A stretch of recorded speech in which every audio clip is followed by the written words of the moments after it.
Hello అండి అందరికీ welcome to Hari Monica's cooking channel. నేను వచ్చేసి మీకు ఈరోజు వెరీ ఇంట్రెస్టింగ్ రెసిపీ చూపించబోతున్నానండి. ఇది చిన్నప్పుడు మా ఇంట్లో మా అమ్మమ్మ వాళ్ళు చేసే రెసిపీ.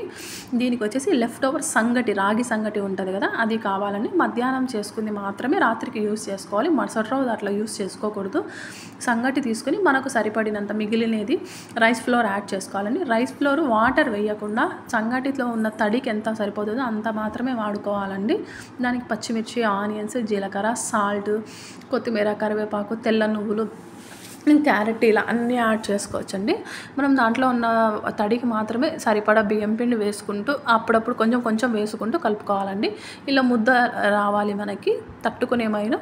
మనం నెక్స్ట్ ఒక కవర్ మీద ఆయిల్ గ్రీస్ చేసుకునేసి ఇలా పల్చగా తట్టుకోవాలండి. పల్చగా తట్టిన తర్వాత ప్యాన్ ఆల్రెడీ హీట్ చేసి పెట్టుకోవాలి.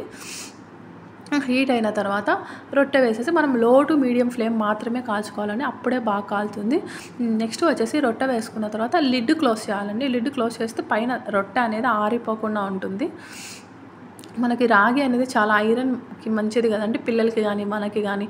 ఇలా చేస్తే సంగటి తినని వాళ్ళు కూడా తినేస్తారండి తెలియకుండానే.